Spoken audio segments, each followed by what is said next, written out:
बालू मफिया के काम खानदानी हवे। बालू मफिया के काम खानदानी हवे।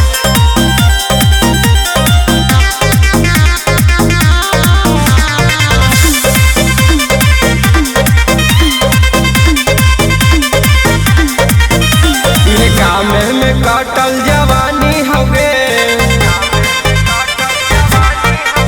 ये काम में कटल जवानी हवे।